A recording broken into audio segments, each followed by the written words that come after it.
Hello, and welcome to my channel, Reading Little Blue Books Out Loud. This is a little blue book. It just happens to be Little Blue Book number 367, and it is titled How to Improve Your Conversation, written by Lloyd E. Smith, with an essay on conversation by Thomas De Quincey. And this is part 2. We left off at the bottom of page 12 with a new chapter, Jester, Gesture, and Gesticulation. The gesture has its proper place in conversation, and the hands and shoulders may on occasion be of valuable help to the tongue. Again, you must be warned against excess. With some people, the shrug of the shoulders, it is supposed to be a national characteristic of the French, is really a mannerism, and so is the arch of the eyebrow. The frown when talking seriously, the sniff of contempt, the pounding of the fists on the table, the pointing of the forefinger, the sweeping wave of the hand in concluding an argument, the tap of the toe or stamping of the foot at a crucial moment, and the leaning forward in the chair to seem confidential or intimate. The use of the hands in various ways to amplify one's words is a very prevalent mannerism. It is usually attributed especially to the Jewish race. All of this gesturing may cast its unhappy reflection upon you, for if you use any of it too much, it may indicate a decided lack of faculty on your part to express yourself. It may mean, in other words, that you have a limited vocabulary. Used properly and with moderation, the gesture may play a very important part in conversation. In describing an incident, there may be something which can be conveyed by a mimicking motion of the hand far better than with a dozen words. However well chosen they may be, now and then some of the gestures named in the preceding paragraph or others may be used to good advantage to give some of that dramatic effect previously discussed. The best way to learn is by experimenting, and by watching the person who is able to hold a group conversationally enthralled, as some advertisements in the public prints have it. Gesticulation is to gesture what melodrama is to drama. When the gesturing becomes rapid and somewhat undignified, as the wild waving of arms of a madman, it is gesticulation. If a brave lad stood on the railroad tracks before an approaching train and tried by certain excited motions to indicate danger ahead, he would be gesticulating. If those same motions were produced in the parlor or drawing room by someone telling about the brave boy, that person would be gesticulating. But if the person telling about the boy's gesticulating selected only a few of the motions and limited them in a manner consistent with the confined limitations of the room he was in, he would be merely gesturing, and probably with good effect. So if you must use gestures, see to it that they do not degenerate into gesticulations. Laughter. Laughter has a place in good conversation, especially if the group is in a cheerful mood and inclined to while away the minutes or hours with mutual entertainment. But some people have failed to observe that there are a great many ways to laugh, or to give a semblance of laughing. Shakespeare wrote it down that the man who cannot laugh is fit for treasons, strange stratagems, and spoils. Some men, indeed, think they laugh when they only manage to give vent to a snicker, or a wheezy concatenation. Yeah, concatenation? Okay. Then there is the chuckle, which is more or less of a private laugh. The chortle, which is more gleeful than dignified. The giggle, a weakness of schoolgirls and old maids. The snicker, which is a shamefaced laugh, because it usually is done somewhat on the sly, as though the laugher was ashamed of himself for seeing something funny. It is found often where faces have become stiff with too much sobriety, or lax with too much mental indolence. Then there is the guffaw, which is well named. The man who guffaws in a drawing room might as well have brought in his axe and chopped away a leg of the table, or his sledgehammer and demolished the table lamp. He gives himself away as surely as the sneak thief who takes refuge behind a door and then loudly sneezes. What gesticulation is to the gesture, the guffaw is to the laugh. It is taboo. Perhaps you'd like to read The Psychology of Laughter, Little Blue Book, number 1063. Dialect and dialogue. The histrionic person, the histrionic person ought to be a good conversationalist, if he sees to it that his strength does not become a weakness. For it is very easy to overdo imitation and mimicry, and be vulgarly or cheaply theatrical. The vaudeville performer is a little out of place in a parlor, although he may sometimes do his stuff to fair advantage on the back porch after dark. Perhaps you have read Sinclair Lewis's Main Street. If you have, you will remember the uproarious evening when Gopher Prairie's chosen few did their stunts. Although you may be able to give a fair imitation of a farmer chasing a hen, even to the clucking and cackling of the frightened fowl, you would do well to leave your prowess for the week end of some all-night gab-fest. The person who can give the impression of dialect without necessarily giving an exact reproduction of all the dialectic sounds, however, may consider himself as having a fair asset in conversation. As in any art, it should be remembered that giving the impression of reality is often more effective than a duplication of reality itself. Dialect exactly reproduced is likely to be confusing and unintelligible to a good many of your listeners. If humor is your intent, select the funnier variations from the orthodox English and let the rest remain unrepeated. Dialogue is difficult, usually to reproduce their conversational purposes. But if you are reporting a conversation between two people, as, let us say, overheard by you, be sure to identify your characters carefully. Avoid, as in good writing, a constant reiteration of he said and she said, and then the other man said. Even if you can't remember the original names of your talkers, you do well to give them names. It is extremely confusing to keep saying the man with the whiskers and then the man with the blue eyes. You know. Worst of all is the movie fan who insists on telling you the story of the last picture he saw. Then he will say, Richard Dix, that is, the hero in the picture, kissed this girl. I don't remember her name. Eileen Percy took the part, and Robert Fulton, that is, Wallace Beerley. If he simply has to tell the story of the photoplay, he should have sense enough to invent distinguishing names for the various characters and stick to them. A good exercise, if one of your weaknesses is in reporting other people's conversations, is to read aloud conversations from books. Try to distinguish the speakers by a slight change in your own voice for each one. Etiquette in conversation. Good conversation demands a certain etiquette on the parts of the participants.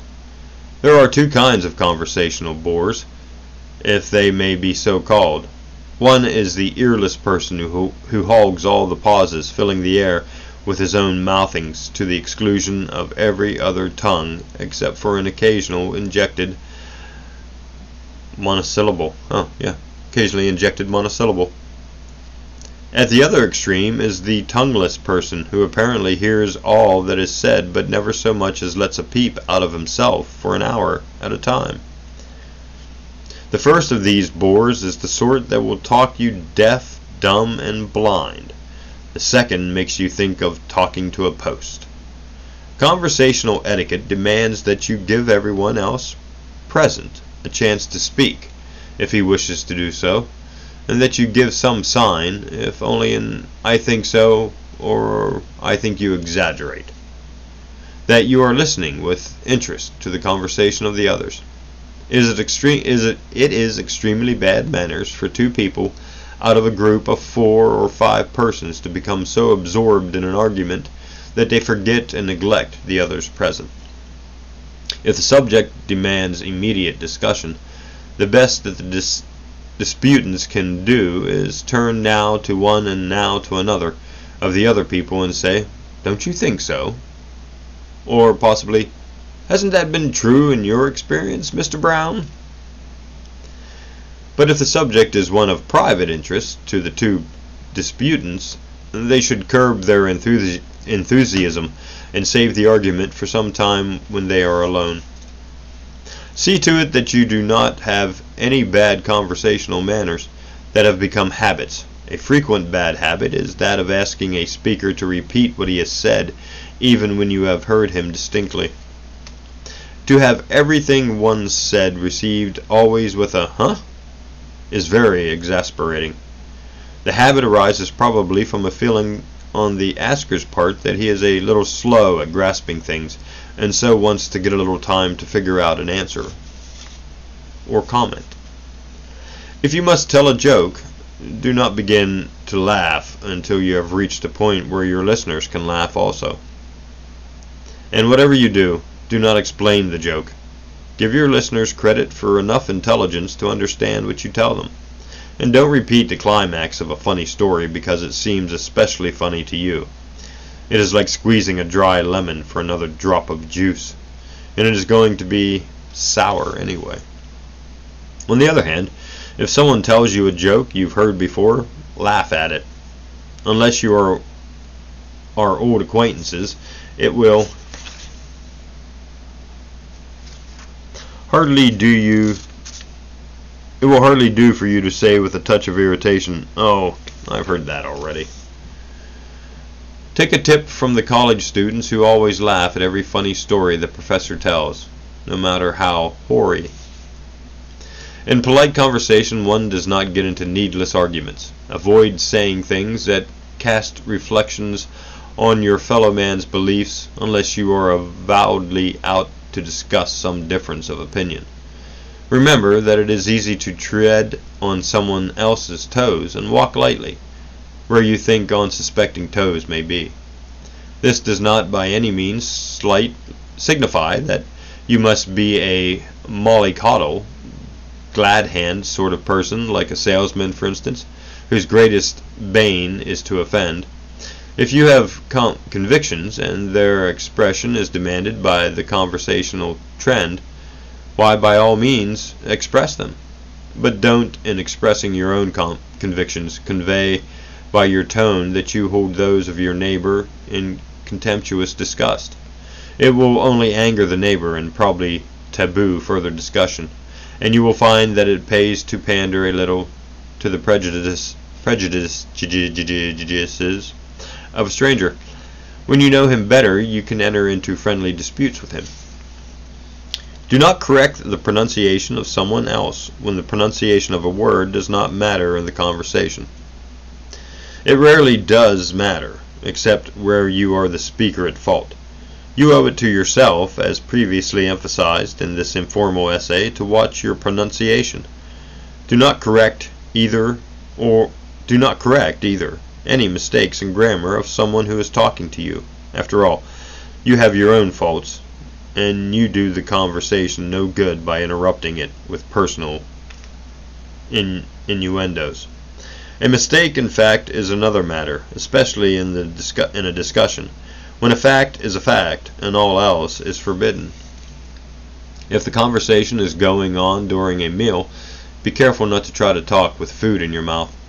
At a meal where a great deal of conversation is being exchanged, eat rather slowly, especially if you are not taking a very active part in the talking, so that you will not finish too much before the others. If a guest is present who, by courtesy and the hearty goodwill of all others present, does most of the talking, everyone else should endeavor to eat slowly, so that he will not notice that he is behind the rest, and stop talking to take a few hasty gulps and swallows to catch up. At a conversational meal, the hostess should have seen to it that no table decorations are so high that one cannot see over them to someone across the table. At a formal dinner where a number of guests are present, no one except host and hostess or some honored guest is expected to be heard all around the table. The rest exchange idle conversation with their nearest neighbors. Smart people sometimes decry the silliness of the conversational filler, the remark that is remarked just for the sake of making a remark. A familiar example is, "Did you notice that exquisite sunset this evening?" Still, a dead silence is much worse than the most inane exchange of remarks when a group of people are together. If people bore you, avoid their company, so that you will not bore them with your presence. And there are times for silence, when any conversation is an excess, even perhaps an excrescence. No. What is that? Excrescence? Possibly an excrescence. If you have ever read Rupert Brooke's The Voice, you will know exactly what this means. Well, apparently I haven't read that, so I have no idea what that means. Conversational stimulation. Samuel Taylor Coleridge, it is said, evolved the strange and eerie beauty of Kubla Khan. While dreaming,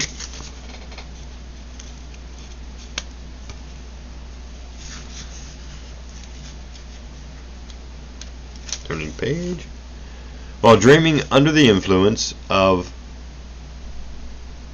laudanum. It is an old joke. The same men wax loquacious under the intoxicating influence of an alcoholic beverage.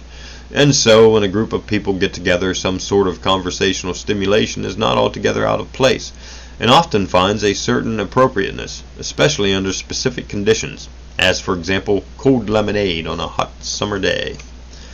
Since the passage of the Volstead Law, alcoholic stimulation has become secretive and rather esoteric. Tobacco is probably the most universal stimulation at present. In a conversational gathering in a closed room, the air will soon become heavy and thick with gray tobacco smoke. The men often smoke cigars, and a pipe is an exceedingly comfortable form of tobacco smoking. A pipe before a campfire, as two old friends sit in the open flap of a pitched tent, brings with it cherished memories. Nowadays, the cigarette, so to speak, is becoming rather prevalently both a male and female form of stimulation, so that the conversational group usually finds both mustached and robed lips holding the familiar white tube of tobacco. Chewing tobacco is hardly feasible in most parlors, although the open air still finds a number of men pausing between words to spit or to take another chaw. Snuff is seldom taken anymore. It seems to have passed out with lace collars for men. Cold drinks on hot days and hot drinks on cold days are still valuable stimulants. The box of chocolates or a dish of homemade candy finds its way into many conversational groups. In New York subways and on a Fifth Avenue bus, chewing gum holds its most popular sway. In very polite groups, chewing gum, however, is considered taboo. It is so much a habit of the lower classes that the term gum chewer is an opprobrious nickname for a lowbrow. Playing the Victrola while talking is a weakness of a certain class of people. Genuine conversation is hardly possible with a great deal of extraneous noise going on, and real music is to be listened to and not to be talked above, so that this form of stimulation is likely to beget nothing but inconsequential chatter.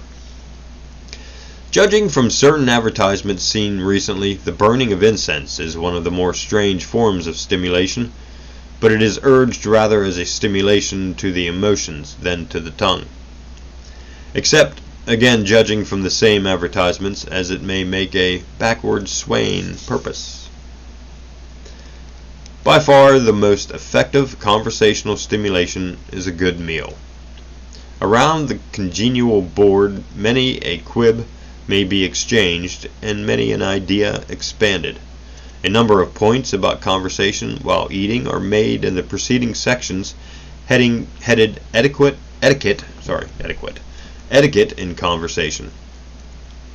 Food, even without the additional stimulation of wine, as in former days in the USA, seems to act almost universally as a loosener of tongues. The one exception is the gourmand, who must confine his entire attention to the eating. Another effective stimulant is an interesting talker himself.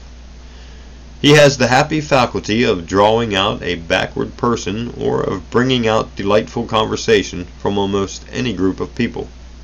All of these various forms of stimulation are adequately and appropriately summed up in a familiar quotation often used as a Christmas greeting. Old wood to burn, old wine to drink, old books to read, and old friends to converse with.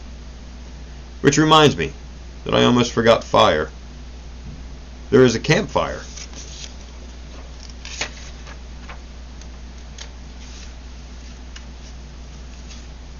Previously mentioned in passing, and there is good old-fashioned fireplace. There is nothing like the open hearth of olden days, or the burning logs in a modern fireplace, to stimulate conversational tongues.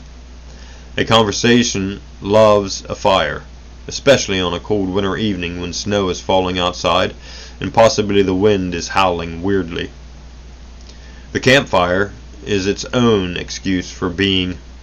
If you have ever sat close to one with congenial friends, you'll never forget the experience. As for books, their value as conversational stimulation will be taken up at some length in the closing section of this little book. Two stimulants in the nature of helps are How to Think Logically, Little Blue Book number 1003, and Memory, What It Is and How to Use It, Little Blue Book number 1097. And I think we'll end there for part 2.